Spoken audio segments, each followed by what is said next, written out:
Bukasan, mabuhay ka pa?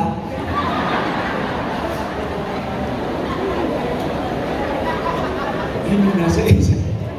Pumasok sa isip ko yun. Kaya naisip ko si Yorme. Dahil hindi ganon ang pag-alaga ni Yorme sa bawat isa sa akin. Gusto niyo ng kwento? Kwento ako kayo. Hindi si Tanggol. Merong isang bata at merong isang matanda. Ang sabi ng bata, "Lo, bukas exam namin. Kailangan ko ng pera kasi wala pang trabaho si tatay eh." Ang sabi ng matanda, "Ay, Totoy, samahan mo nga ako sa City Hall at tataya ako." Punta kay City Hall para tumaya? Uy, wala nang masyadong tanong. Samahan mo ako sa City Hall at tataya ako. Walang nagawa yung bata, hindi sinamahan yung kanyang lolo dun sa City Hall. At nung nakarating na sa City Hall, sabi ng matanda, "Toy," sabi dun sa nasa counter, "kunin mo nga itong pera ko at tataya ako." Walang nagawa yun nandun sa counter, kundi magkipit balikat at sinakyan ang sinasabi ng lolo. Ang sabi niya, "O lolo, ano tatayaan mo?" "Gusto ko sanang tayaan. Na sana naman, maraming ilaw dun sa lugar namin. Gusto kong tayaan. Na sana, araw-araw, hakutin yung basura na nakatambak dun sa gilid ng bahay namin. Gusto kong tayaan. Na sana, pag umuwi ng madaling araw, ang apo ko ay ligtas at hindi ako nababagaba. At sa gusto kong tayaan na sana makatapos ng pag-aaral itong apo ko. Gusto kong tayaan, maraming gusto kong tayaan." At kinuha ng mama ang kanyang pera at binigyan siya ng resibo. "O lolo, ito na ang resibo mo." Ang sabi ng bata, "Lo, binigay mo yung pera mo doon. Sabi ko sa iyo, mag-iinol ako eh." "Hayaan mo na," sabi ng matanda. "Sabihin mo doon sa tatay mo, gumawa na lang ng promissory note." O tignan mo ako, ginawa na ako ng promissory note nung nandun sa counter. Meron po akong tanong sa inyo. Pwede po ba? Tanungin natin, manalo kaya ang matanda? Makapag-aral kaya ang bata? Pwede po ba? Pag-uwi niyo mamaya sa inyong bahay, sa Santa Mesa, pwede po ba kayo magtapos ng kwento?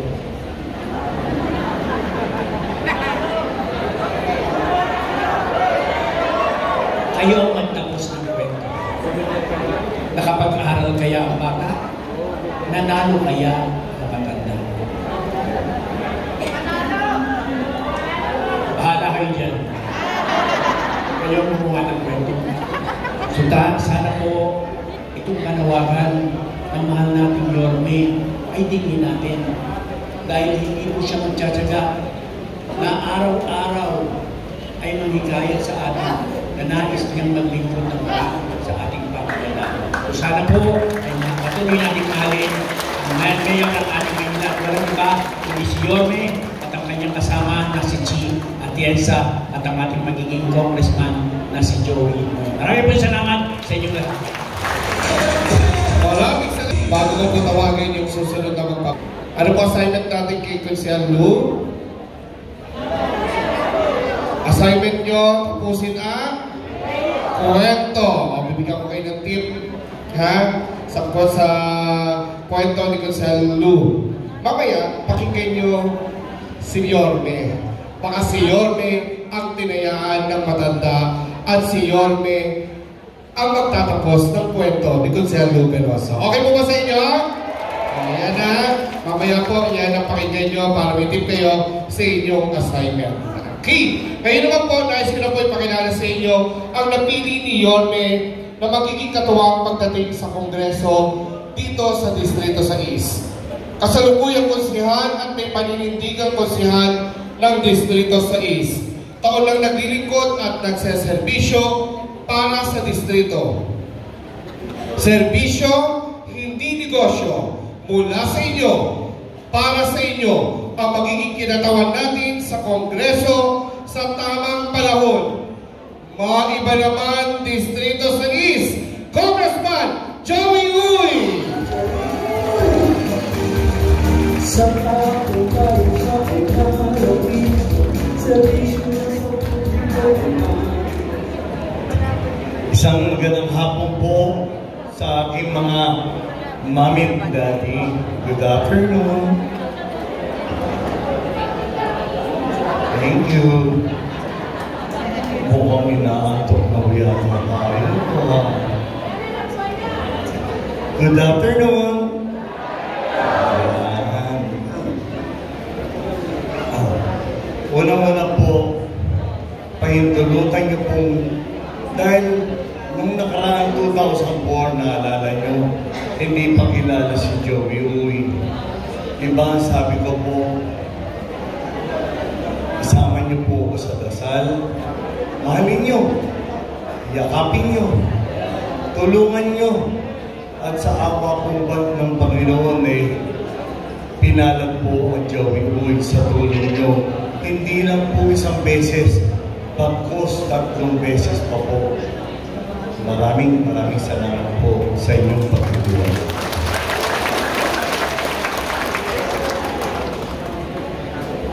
Noong 2013 po, nilapit ko po ang aking panganay na anak, si Christian Joey Uy, para may magpatuloy po inumpisahan ko. Hindi niyo po ko, kumbaga, pinagbigyan niyo po ang hiling ko sa inyo. Tinulungan niyo rin po ang aking anak. Hindi lang po isang beses, pagkos 3 beses pa po. Kaya muli, maraming salamat po sa pagtitiwala niyo sa aking anak. Si Joey po, nakilala niyo po ako na hindi masyadong masalita. Dahil ako, parati ko pong sinasabi, yung anak niyo na si Joey Uy, ako po'y handang tumulong sa inyo sa abot ng po ng aking makakaya. Dahil minsan po, hindi po ako nangako. Dahil ganun din po ako pinalaki ng aking mga magulang. Sabi niya, anak, huwag na huwag kang magbubuhat ng sarili mong bangko. Hayaan mong ibang tao magbuhat ng bangko para sa iyo. Diba yun po ang tama? Kaya yan po'y sinunod ko. Sabi nga niya kapag tutulong ka, yung tinulong ng kanang kamay mo, hindi dapat makita ng kaliwang kamay. Yun po kasabihin ng matanda, hindi po ba?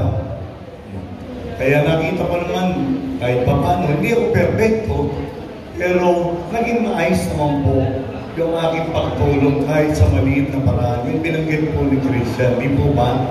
Naramdaman niyo po ba yun? Kahit pa paano? Naramdaman niyo? Ngayon po, ako kilala niyo pong tahimik lang, pero nag-observe ako. Mga nakaraang 6 na taon, parang wala akong nakita. Dahil, alam niyo po ba kung bakit? Dahil pagkatapos po ng eleksyon, noong 2022, ano ba ginawa ni Joey Uy? Unang po, gumawa po ako ng batas. Dahil yan po ang trabaho ng konsihal. Ako po, chairman ng Committee of Civil Service, Appointment and Reorganization.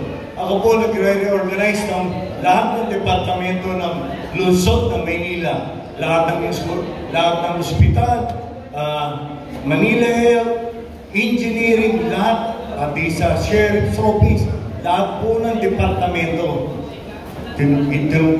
Lahat naman po ng ginawa kong batas, walang mali. Bakit? Dahil si Joey Uy po, pagka gumagawa po ako ng batas, nagpa-public hearing, yun naaayon sa batas. Hindi ko gumagawa ng batas na kung matawagin, moro-moro lang. 15 ordinansa ako. Yung mga 10 city council, 11 city council na mali na ginawa, naitama ko. Dahil napapawasan po ng sweldo yung mga empleyado na City Council of Manila. 500 kada isang buwan. Sa loob na isang taon, 7,000. Sa 6 na taon, assuming po 5,000 ang ang empleyado ng City Council. Sa loob po ng 6 na taon, 21 million po yung at 210 million po na pupunta lang po sa Civil Service Commission. Mali po yung batas. Naitama ko yan ay pasa ko noong September 2022. Baka na-implement po yan ng October. Ako naman po, makita nyo, hindi masalita. Pero sabi nga nila, Joey, hindi pwede yung style mo dati na kailangan sabihin mo kung ano yung gagawin mo.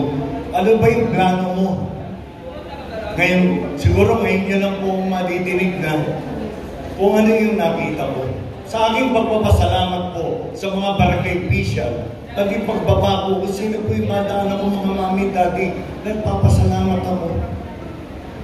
Minsan po, may mami sabi niya, anak, pwede mo ba akong tulungan pambili ng maintenance? Sabi ko, ako naman ako, tumulong yun. Dapat may nakikita ng ibang tao Kasi nakita ng ibang tao, walang punto sa taas yun. May minus po ako, hindi po ba? Minsan bumaba ako, sabi niya, anak, wala ka bang scholarship program? Sabi ko, ako, ang tinutulong mo, yung sweldo mo, 130 plus thousand lang ang sweldo ng konsyel sa buwan. 18,000 lang rata namin, yung allowance. 5,000 yung floating allowance. Isang beses na po yan sa taon. Lahat naman po yan. Tinutulong ko lang. Mula nung tinulungan niyo ako ng 2004, maging sabi ko kay Consiel Christian Joey, sabi ko, anak, tulong mo na yan. Dahil pagkatapos ng term ko, may maliit na hanap buhay kami. Dinagdagan ko yung sweldo ko, 100,000 sweldo niya. Sabi ko, ito na lang. Para yung sweldo niya, pinalitan ko. Sabi ko, mag-ipon ka. Binata pa siya noon. Nung tinulungan niyo siya, kulang 23 anyos siya naging konsyel. Siya sa pinakabatang konsyel na nahalal sa lungsod ng Maynila. So sabi ko, mas maigi na mag-ipon ka para pagka nagkaroon ka ng pamilya, yan ang ipakain mo sa pamilya mo, yan ang ipagpaaral mo sa anak mo dahil makakatiyak ka na pagka perang pinagpaaral mo sa anak mo, pinakain mo sa pamilya mo, galing sa pinagbanatan ng puto, makakatiyak ka, matino ang anak mo. Diba tama po ba yun?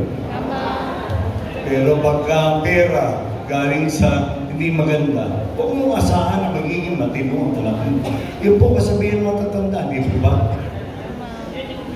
Babalik ko po. Kayo po ba, naramdaman niyo po ba yung serbisyo ng congressman sa loob po ng 6 na taon? Sino po nakaramdam? Naramdaman niyo po ba? Hindi niyo naramdaman yung 1 bilyon na programa na boto galing sa congressman? Ang dami po nun. 1,000 milyon nun. Sino po ba nakatanggap sa inyo ang tupad, akap, AIX? Ngayon may MAIX pa. Meron po ba? Sino po? Sino po dito? Kayo po. Kayo lang po ang pinagpalang anak ng Panginoon dito. Pagandaanin po tayo dito Napakaswerte niyo, mami. Okay. Kanina po, ito rin marami. Wala isa. Yan po, hindi po programa yan. Kahit sino po sa atin dito ang maging congressman, ibibigay niya. Dahil yan po ang tawag dyan, dole-out project galing sa national government. Kung ako po'y pala rin, siguro, ang kaya ibinigay ni Joey Uy. Kay Joey Uy, may pantay na karapatan. Wala pong palakasan. Kung sino yung dapat makatanggap, yun ang bibigyan ni Joey Uy.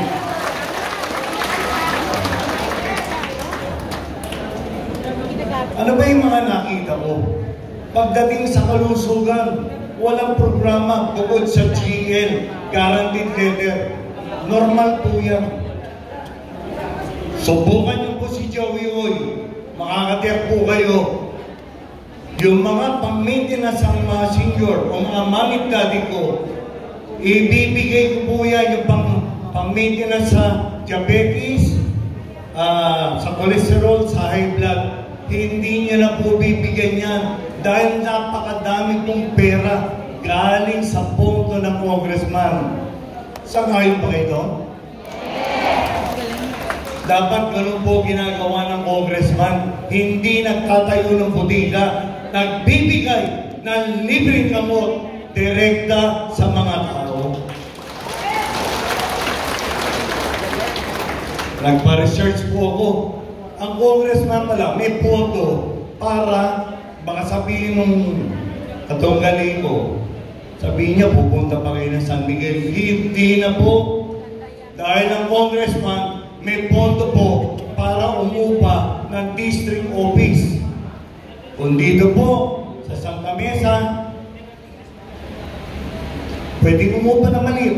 Hindi ka naman kailangan bumili na 7,000 ay umupa 7,000 square meter. Umupa kahit maliit na opisina lang, basta siksik din ang tinutulong ng congressman. Tama po ba yun? Hindi na kailangan ng malaking opisina, maliit lang. Basta dire-diretso lang dapat ang serbisyo direkta sa taong bayan. Di po ba? Hindi tama? Isang nakita ko, pagdating sa edukasyon, wala po tayo natatanggap na scholarship. Nagpatanong po ako, may mga kasama po ako na dito sa likod. Sila po, pareho po kami ng advokasya. Tinutulungan lang po nila ako, mga tiga-UP. Sabi, nagpa-research ako. Ang congressman pala, pwede pala pong maglaan ng potong 50 million para sa scholarship program. Eh tayo, wala kahit 1 milyon. Alam niyo kung ilan ang matutulungan ng bata niya? 5,000 po sa loob ng isang taon. Bigyan na lang natin 10,000 para sa scholarship program. Dahil si Joey Oy, ang importante po yung mga kabataan.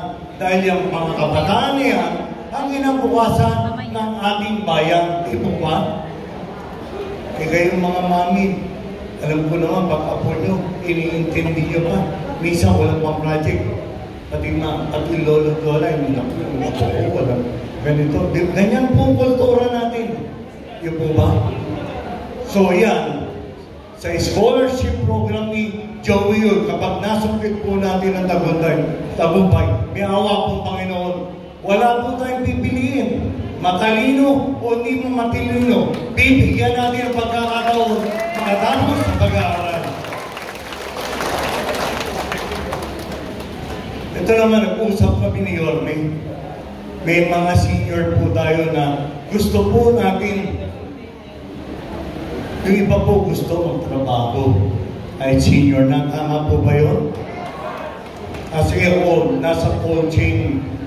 Ang hanap buhay ko po nasa cold chain.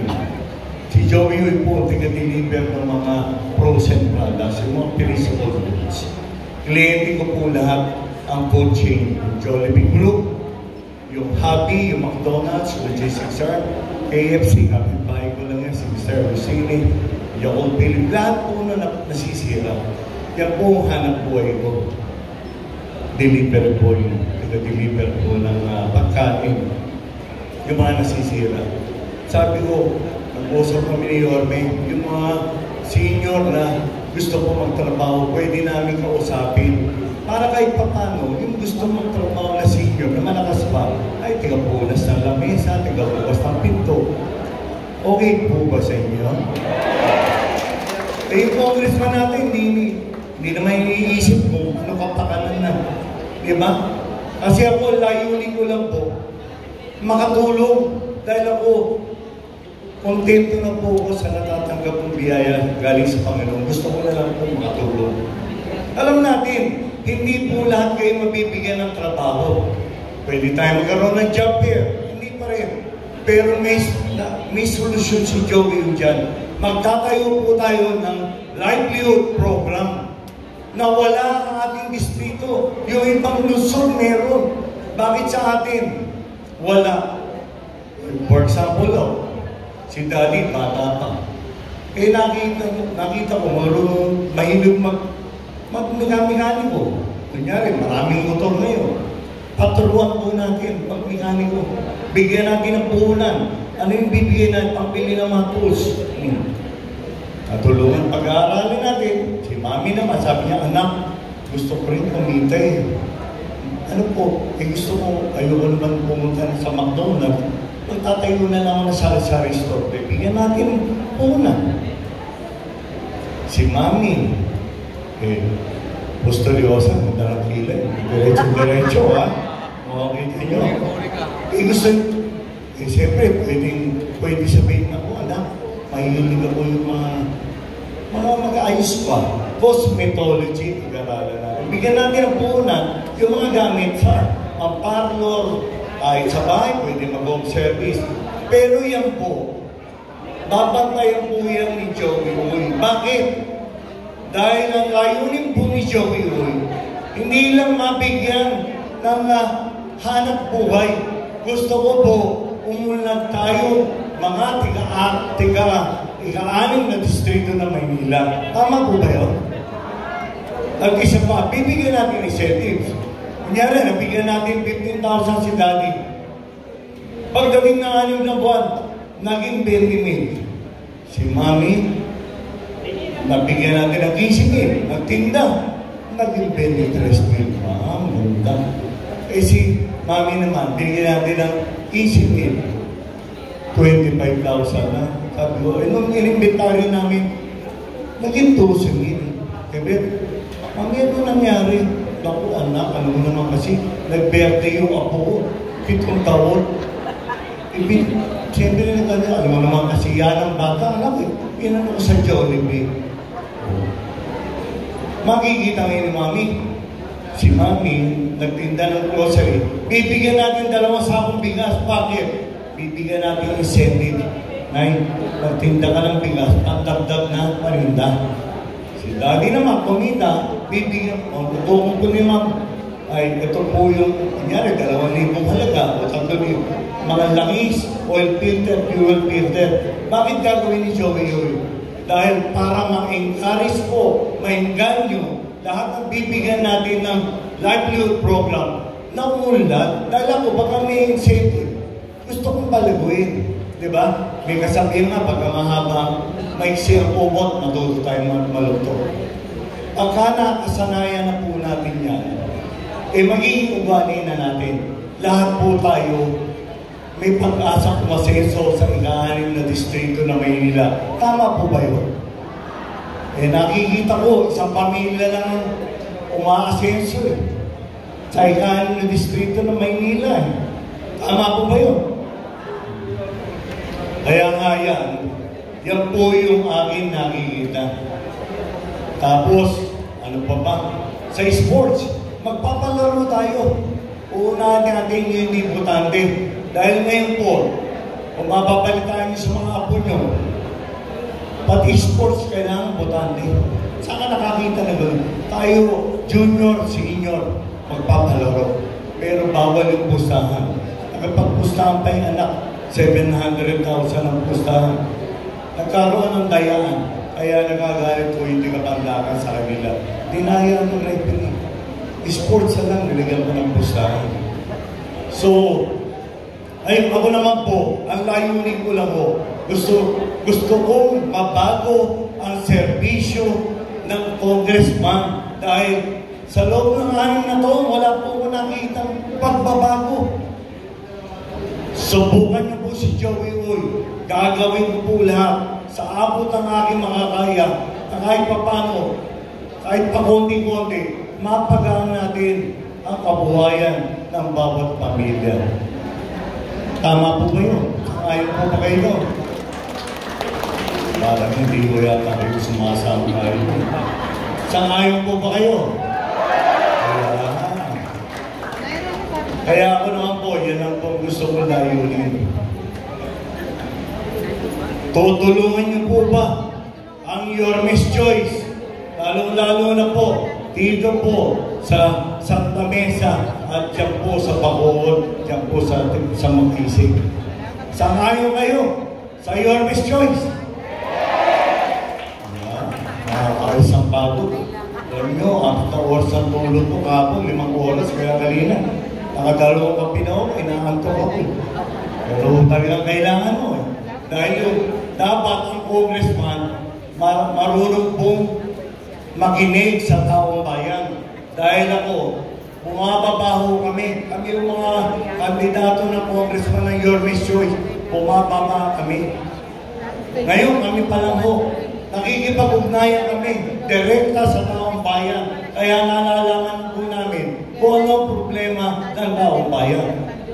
Diyan po sa Bacoor, nag-ugnayan kami. Pagkaulan, natatakot sila. Bakit? Sabi ko, tinanong ko bakit? Eh kasi nga ho, yung bilog na drainage, isa nga, pasal ako dyan eh. Yung bilog, ginawang kontrato eh, minsan nga, eh parang nakaputi ang Joey eh. Kasi yung puti ho, sign ng purity, kalinisan. Eh siyempre, pagka maputik na dahil, gaganon-ganon po. Eh siyempre, matutumihan ho. Tinanong ko yung gumagawa, Sir, ano ba ginagawa niyo dyan? Sabi niya, ginagawa ko namin kontrato, hindi naman ako kilala si Joey. Kontrato yung drainage. Sabi ko, ano po yan? Ano ba dati? Dati yung bilog ginagawa ng kontrato. Nung ginawang kontrato, eh tagulan, di lahat ng hinukay na putik na doon. Pinagtanggol ko pa nga eh. Sabi ko, baka naman tinanggal yung putik bago sinaran. Eh kung tinanggal, sabi niya, anak, kung tinanggal yung putik din, hindi ngayon nagbabaha.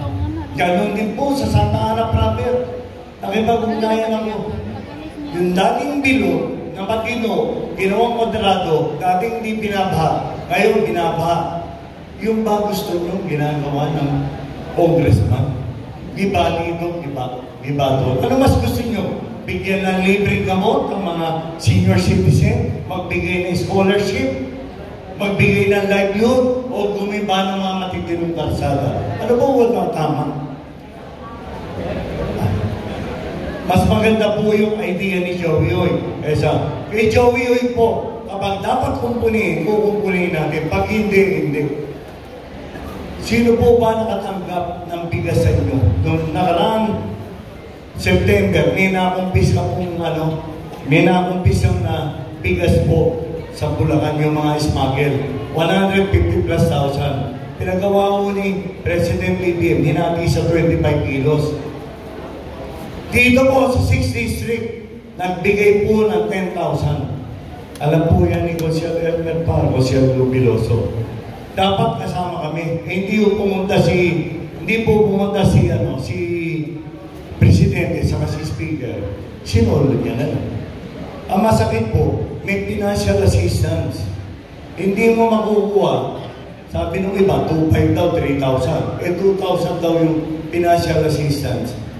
Hindi mo makukuha yung 2,000 na hindi mo babayaran 1,000 yung bigas. Eh, libre po yung bigas eh. Yan yung Pamalakaya Rice Program.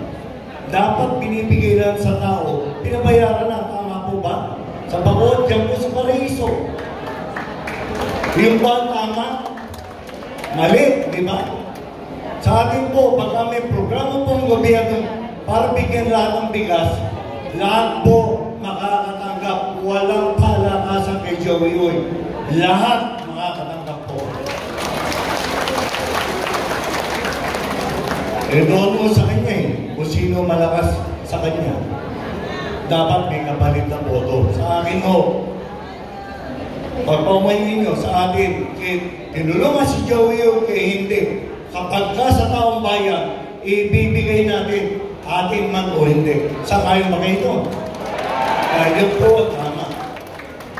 Kaya ako po'y maglalambing sa ulit. Ako po'y kakatutulit siyang yung mga puso. Sana po, tulungan po natin, i-straight natin ang Yormes Choice. Approve ba kayo? Ibalik natin. Si Yormes O. Moreno, approve? Si Vice Mayor Chia Chirisan, approve? Okay nyo bang gawin Congressman si Joey Oy? At tulungan niyan po lahat ng aking mga konsyal. Tulungan po natin ang lineup ng Your Best Choice, Konsehal Volter Castañeda, Konsehal Lou Piloso, Konsehal Doc Mercado, Konsehal Elmer Pa,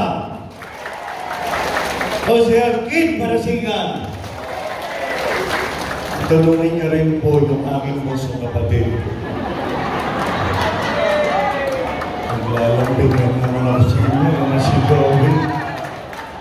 35 pa lang si Joey. Malakas to kayo mga mamaya, sabi, matinuto si Joey, hindi ko na ito patatandain. Yung hindi matino, patatandain natin. Tulungan po natin, magpapalik po, magpapatuloy ng programa ng Pamilya Uy, Konsehal Christian Joey Uy. At may tulutan niyo rin po akong magpapasalamat sa pagtitiwalang binigay niyo kay Joey Uy o sa Pamilya Uy. Ang pwede kong may pagmalaki o isinukli ko sa inyo mula po ng 2004, June 30, 12 noon, hanggang pagkasalukuyan sa loob po ng halos 21 taon. Ang pwede ko may pagmalaki po sa inyo kahit papalo. Ang inyong anak na si Joey Uy, minsan po, hindi po nasangkot sa anumang katiwalaan. Yan po ang sinukli ko sa inyo. At makakatiyak po ulit kayo na susuklihan po ulit ng isang matabag at dire-diretso pagsaserbisyo sa abot po ng aking makakaya. Muli, maraming salamat po sa inyo lahat at isang magandang hapon po. Manila, God